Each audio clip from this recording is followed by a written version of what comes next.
Our topic is all about the levels of language at work, an example from poetry. In this unit, which investigates patterns of language in a single short text, on the other, it develops further the main remit of this thread by exploring how different levels of language can be pressed into service in stylistically significant ways. So our example poem by E. E. Cumming, Love is Thicker Than Forget. So love is more thicker than forget, more thinner than recall, more seldom than a web is wet, more frequent than to fail. It is most mad and moonly, unless it shall unbe, than all the sea with which only is deeper than the sea. Love is less always than to win, less never than alive, less bigger than the least begin, less littler than forgive. It is most sun and sunly, and more it cannot die than all the sky which only is higher than the sky. So the concept of this poem is that love takes many forms and it is a conflicting subject. As you notice, the author described the love in a contradictory way. So in this, we will adapt the notion of foregrounding as the basis to investigate the levels of language that are. Of course, it is important to determine which level of language is to be investigated in a certain poem on how we analyze the nature of that text. So we only select the levels of language that is clearly seen to be at this poem. So first, we try to investigate the graphology or the graphological level of this. So in this text, a love poem of sorts shall in the absence of a formal title be referred to from now on as Love is More Thicker. It certainly bears many of the familiar stylistic imprints of its author, notable among which is the conspicuous spelling and orthography resulting from the removal of standard punctuation devices such as commas, full stops, and capital letters. We already know that this graphology is to describe the patterns of writing and the writer's styles of a literary text. For example, it includes the capitalization, the punctuation, spacing, and so on. So we notice the graphological level of the poem is that a lack of full stops and also a lack of the use of capital letters. And of course, wala din tayong makikita na commas or quit. So that is the graphological level of the said poem. The next level of language we have here, the lexicology. So in here, it includes the words or the vocabulary that is being used in this text or this poem. So in relation to words and lexicon, we can observe that the poem contains a number of invented words or what we call the neologism. So, ano ba itong neologism? So, ito yung mga newly invented words na ginagamit ng writer when they write a piece of literary text. So, it is also a combination of old and new words. Usually, ito yung mga ginagamit ng writer to make the words more stunning or more beautiful. And again, that is why we adopt the notion of foregrounding, wherein the writer made the words or made the literary text more magical. So they put the words that is more it sounds more brilliant to catch the attentions of the reader. So we have here the example relating to the lexicology of the said poem. So we notice the adjectives sunly and moonly, the verb and be, which suggests the kind of reversal in a sense from being to not being. So this word is a kind of a neologism wherein invented into something different. So the poem treats existing words in the English lexicon, especially adjectives and adverbs, in a striking and colorful way. As I said a while ago, that those words like sunly, moonly, or unbe, so they are a kind of words that is very striking. Mas kapansin-pansin siya because the writer transformed the words into something colorful or in a colorful way. Next, we find that adjectives are used more frequently than any other word classes, and this is to give qualities to entities, objects, and concepts. And some of those familiar example of an adjective words we have large, bright, good, bad, difficult, and regular. So they are the examples of grammatical feature of adjective. And yun nga, dito sa tula, mas madalas na nigamit ng author ang adjectives on how he is able to give qualities to visualize the love. And also, isa din sa mga binibigyang pansin ng writer na si Cumming in the stylistic is that his potential of gradability, which means different levels of that qualities in describing something. And of course, we can identify whether an adjective is gradable if you can or if you see that intensifying words, for example, vary. For example, the words vary is a kind of an intensifying words in describing qualities of something. A gradable adjective can also have a comparative and superlative forms. For example, big, bigger, the biggest, hat, hatter, the hattest. Another one, we have the word large. So it can be formed by adding the inflectional morpheme, the ER, to form larger. And the superlative can be formed by adding the EST to form largest. And also, in a comparative and superlative gradation in irregular adjective. So in this, it can change or transform the word. For example, good becomes more respectively. So good becomes better and best.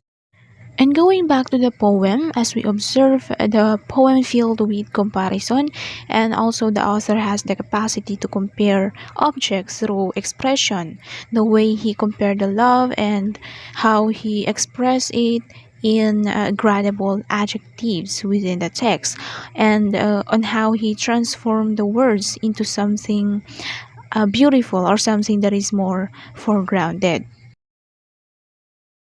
Next, we have another level of language that we clearly seen in the poem. So we have in the morphology, in spite of the one syllable status of the adjective here, the word thick and thin. As you notice, they both receive the inflectional in the separate and naging more thicker siya. And also the superlative forms of other one-syllable adjectives like mud and thin do not receive the inflectional morpheme. Inflectional morpheme as in maddest or sunnest, but are instead fronted more unusually by separate words, most mad and most. In English, adjectives only take two inflections. These are the comparative and superlative. So as an example there, the comparative by adding ER and the superlative by adding EST. So taller became tallest, smarter, smartest, thicker, thickest, crazier, craziest. So like some adjectives, these examples can use more and most to create comparatives and superlatives. As you can see, all of the examples here is based morphemes only that have one or two syllables. And the adjectives with more than two syllables can be made comparative and superlative by adding the words more and most. So that is one of the morphology that we clearly seen in the said poem. And as what we observe in the poem, it is filled of comparison. Next, another thing that is related to the morphology, a further variation emerged when markers of both positive and inferior relations are mixed together in the same adjective phrase. Halimbawa na makikita natin sa tula, we have the word the big here, no? As we notice in the poem, the word big is converted to less bigger, and the words little is converted to less littler.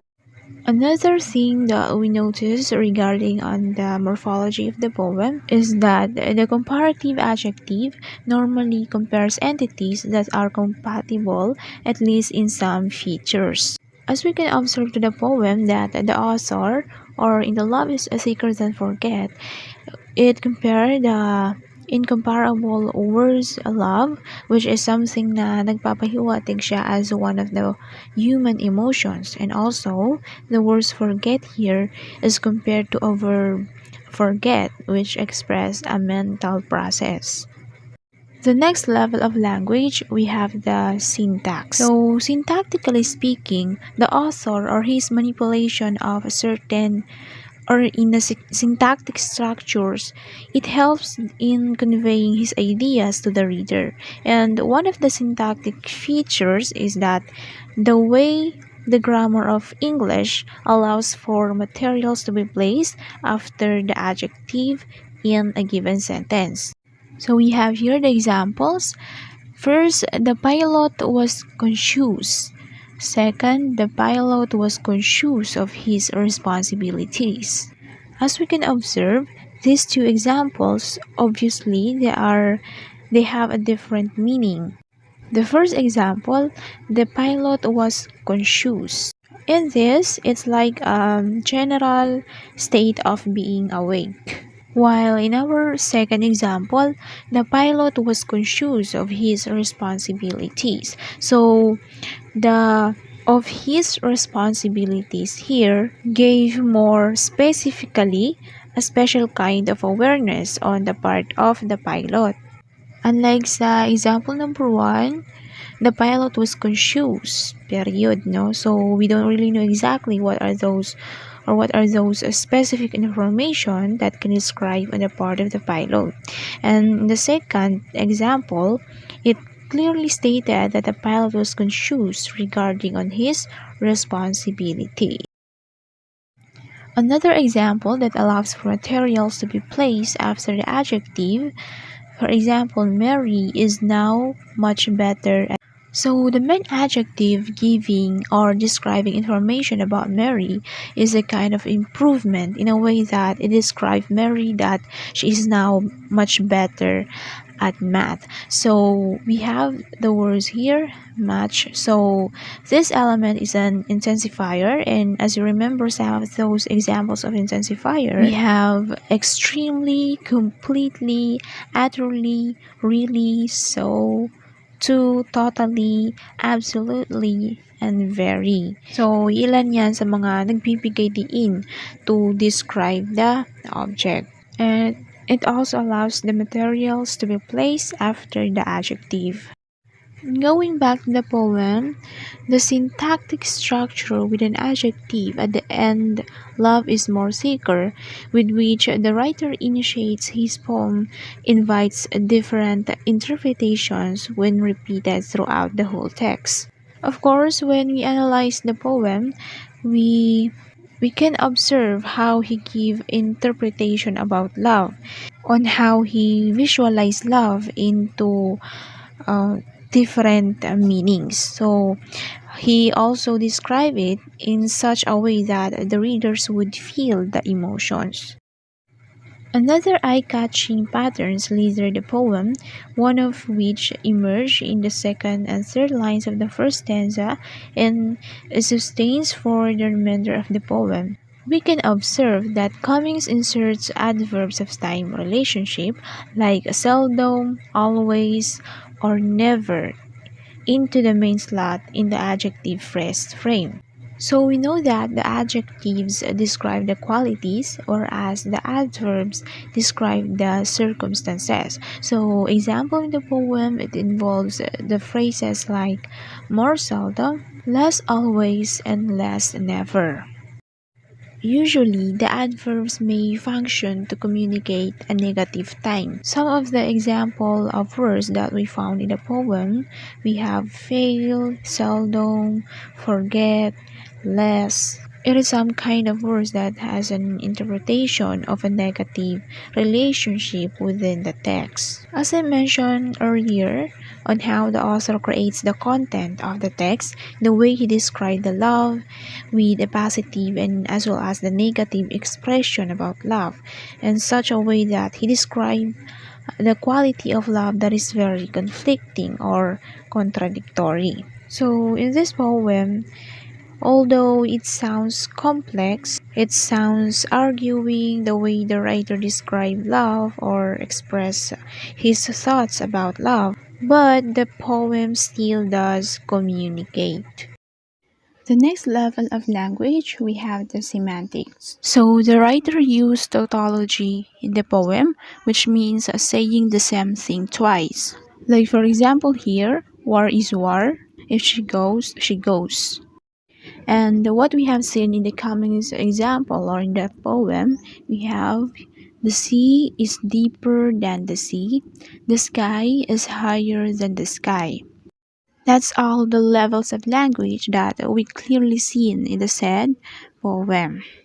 So moving forward, we also have the another unit that we will discuss, the sentence styles, development, and illustrations. So in this unit, which sets out to achieve two main goals, focusing exclusively on grammar.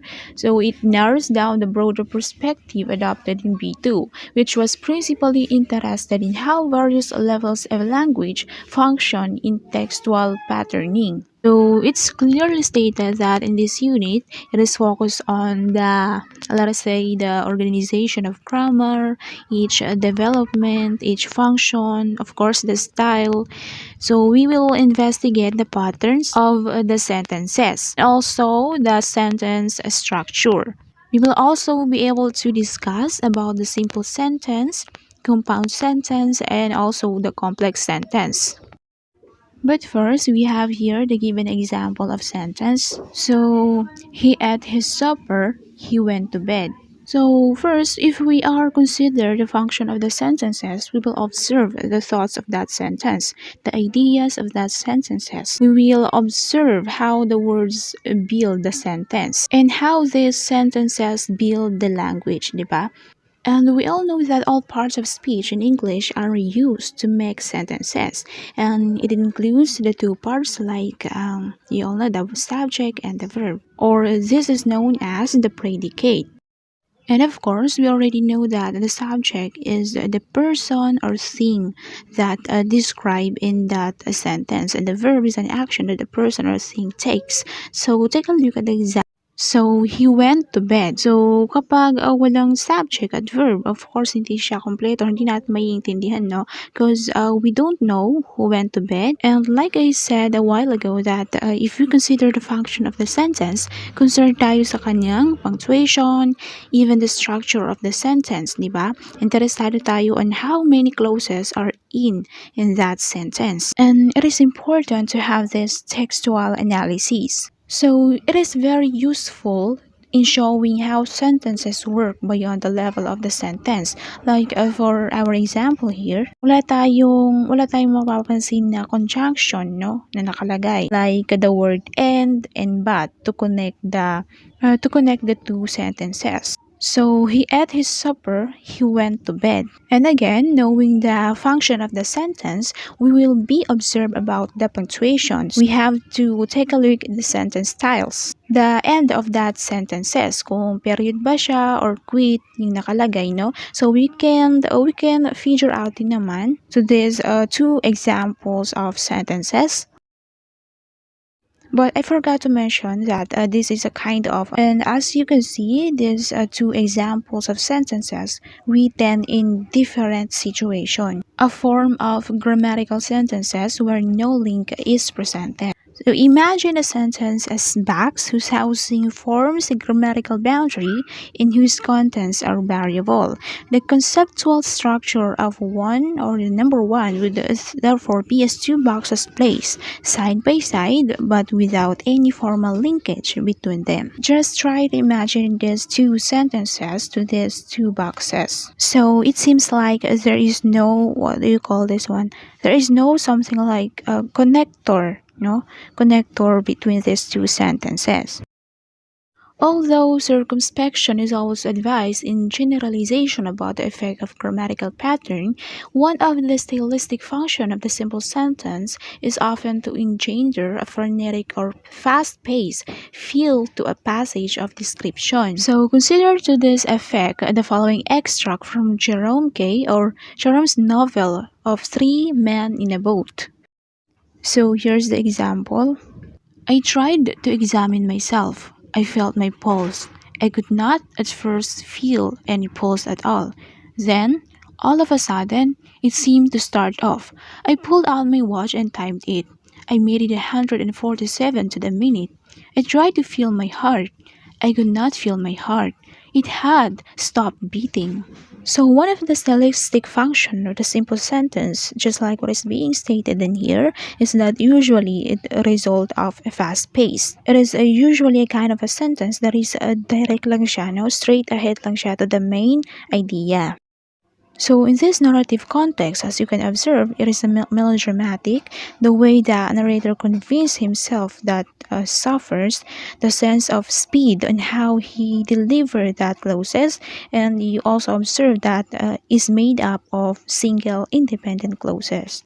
So moving forward, we're now going to discuss about a compound sentence. So the term compound sentence is used to describe structures which have more than one clause in them, and where these clauses are of equal grammatical status. Compound sentences are built up through the technique of coordination, and they rely on a fixed set of coordinating conjunctions like and or but, so, for, and yet to coordinate the clauses. So we all know already regarding the compound sentence with two or more clauses, and of course we will easily recognize that in a sentence. No? So if it has a coordinating conjunction, like for example, for, and, nor, but, or, yet, so. So kanina, we give an example about a simple sentence like he ate his supper, he went to bed. So now we will turn those simple sentence into compound sentence. So what would be look like? By adding the coordinating conjunctions, so he ate his supper and he went to bed. He ate his supper, so he went to bed.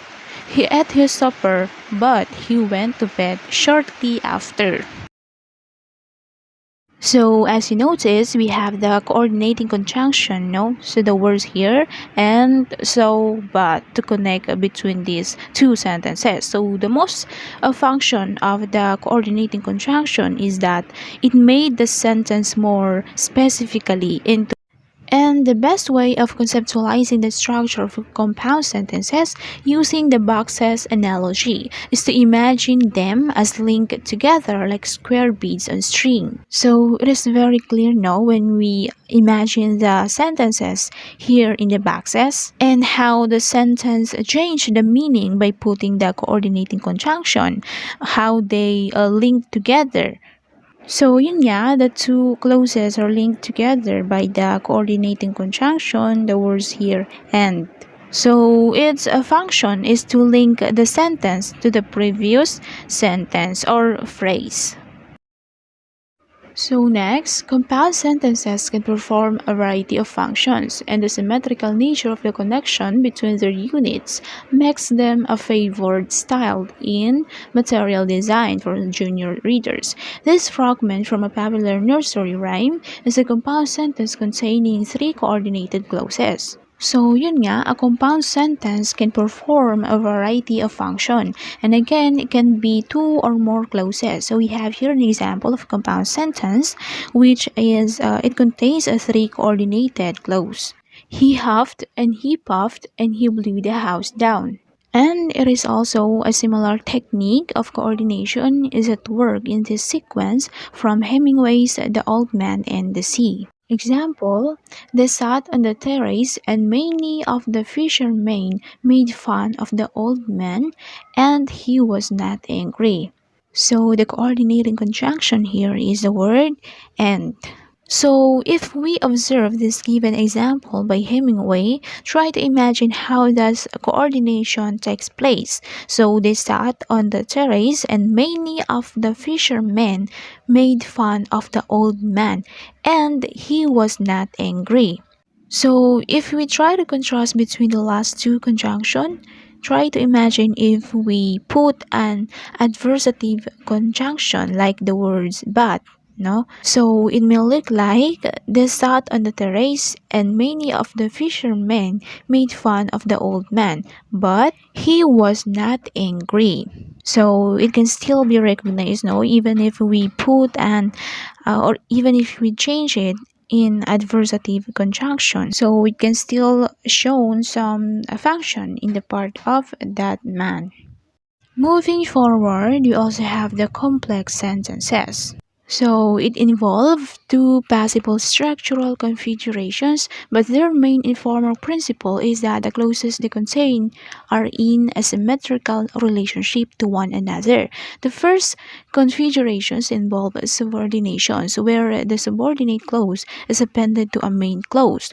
To form this pattern, subordinating conjunctions are used, and these include when, although, if, because, and since. So a sentence can be sequenced, and of course, those proper sentence construction that can help in conveying the meaning of intent sentence. So in this complex sentence, it is concerned with the type of clause embedded. So enter syntactic structure as an example here. Our examples here: when he had eaten his supper, he went to bed. Having eaten his supper, he went to bed. Although he had just eaten his supper, he went to bed. If he has eaten his supper, he must have gone to bed. So we try to observe the given examples, no, by their typology. So of course, we cannot identify the sentence if compound sentence ba siya or complex sentence without examining the typology of clauses. Kasi this typology, ito yun siya yung it is the one will reveal the pattern and it is required whenever we construct a type of sentences.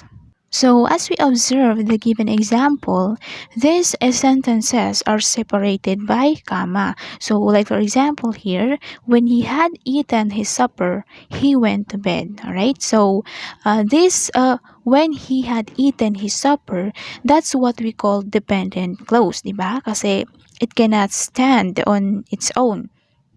So, meaning to say, as a reader, when a sentence has this subordinating conjunction like when, having, although, if, this made us confused, diba?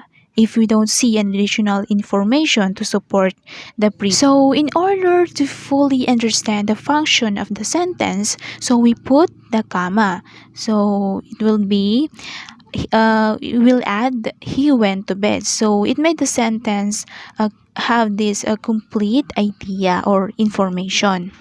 So the conceptual structure for the subordinate relationship is to imagine that one box leans on another. So they must be attached to each other, no? So as I said earlier that the first box here, for example, no, wherein it cannot stand alone. So kailangan niyang ma-attach or umasa dito sa second box, no? Para mag-function silang. So in a sentence din, no, since we put the subordinating conjunction, which is needed talaga siya ng additional information so that the sentence would be or will function. Next, the second type of complex sentence involves the embedding of one structure inside another. To put it another way, this pattern involves taking a unit at the rank of clause and squeezing it inside another clause. This means that embedded clause has had to be pulled down a rank or down rank in order to fit inside a structure of equal size. So, in a various grammatical tests, the second type of complex sentence, we have what we called having an embedded clause and as well as the matrix clause. And as an example here, examples, Mary realized he had eaten his supper. She announced that he had gone to bed. That he had eaten his supper was obvious to everyone.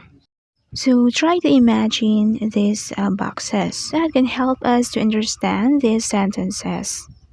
As you can see, the outside of the box is the main clause, and the nested inside is any number of down rank clause. So the other kind of embedded clause with the matrix clause, and this matrix clause that we mentioned a while ago is that it can determine the central situation of the sentence. Next, trailing constituents and anticipatory constituents. For example, words and phrases as opposed to clauses may be coordinated as indicated by the following well-known couplet from Shakespeare's Macbeth.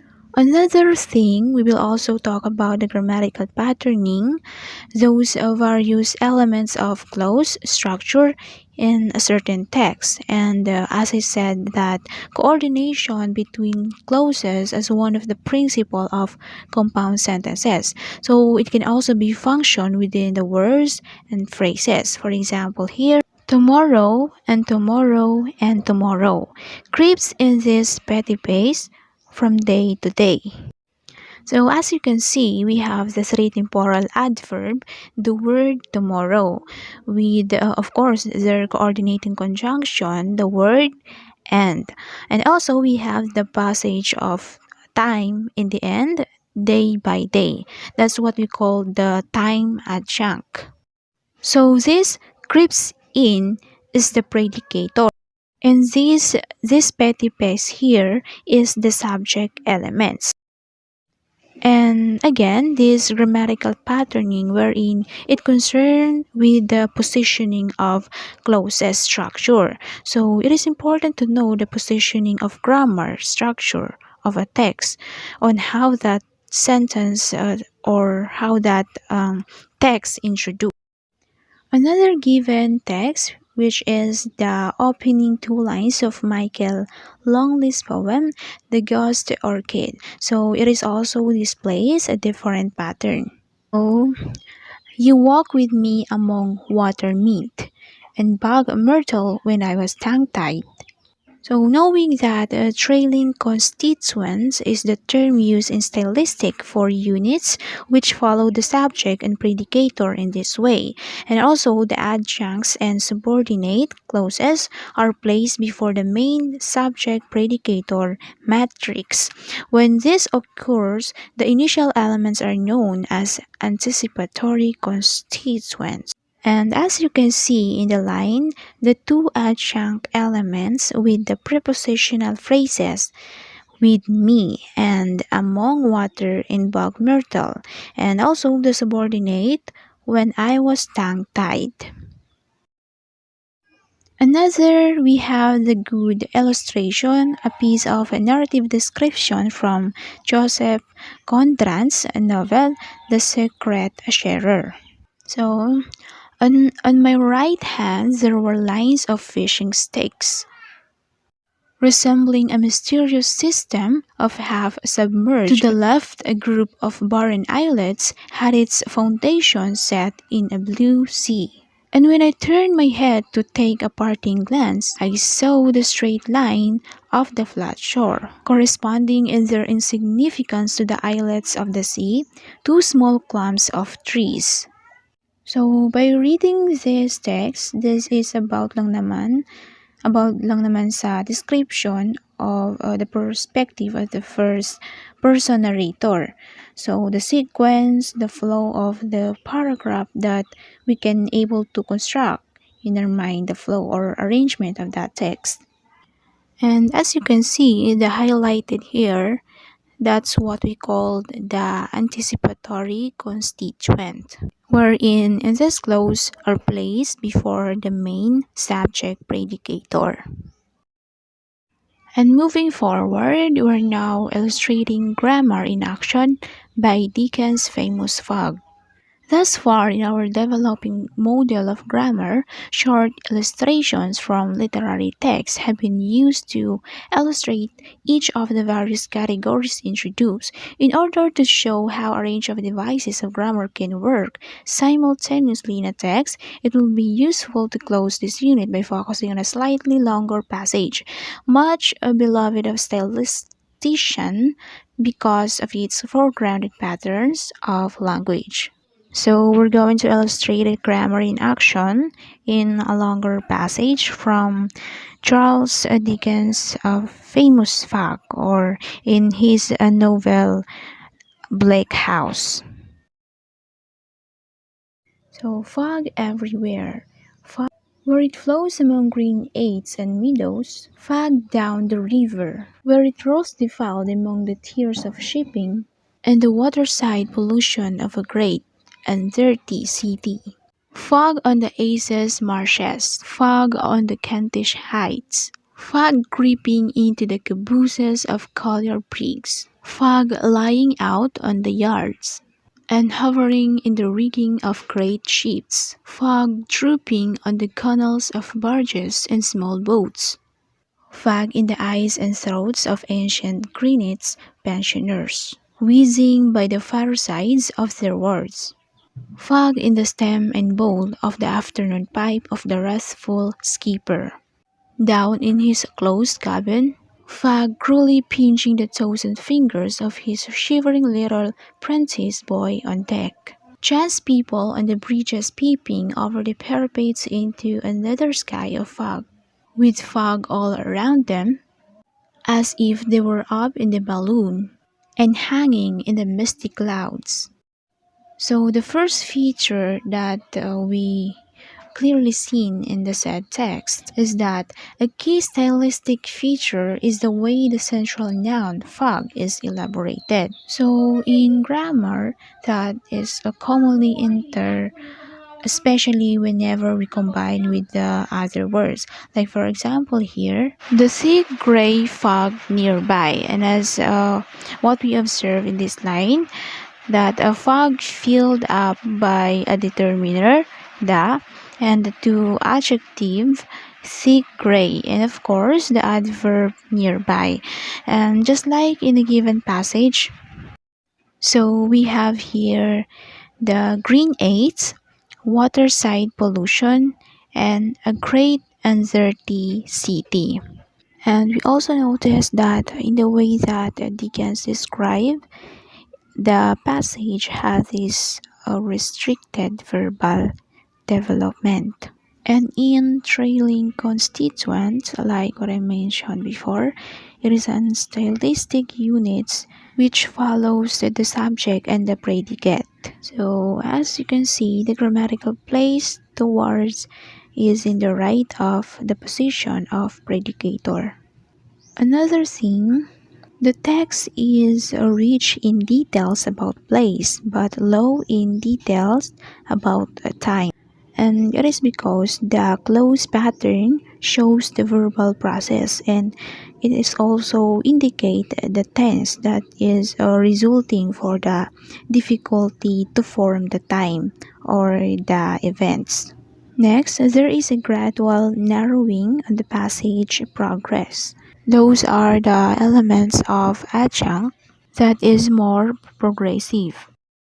On how does the first adjunct declare that the fog will everywhere. But there are also a progress that this fog would offer an intransitive in the poem, wherein it didn't have this impact to the main goal. So take a look at the fourth sentence. Fog creeping into the cabooses of collier brigs, fog lying out on the yards, and hovering in the rigging of great ships. Fog drooping on the gunwales of barges and small boats. So in here, the pattern still shifts to the goal directly and also follows the predicator. Another, the pattern from 1 through 5, so it interprets an own internal norm, while in the final sentence of the passage contains of illustration of internal foregrounding, wherein the writer created the word of fag, the fag here with the different subject elements. So, in the Blake House from Charles Dickens, it is important to be aware of the stylistic techniques and also to relate the elements of language, especially when we will adapt the properties of foregrounding. So, that would be my report, and thank you.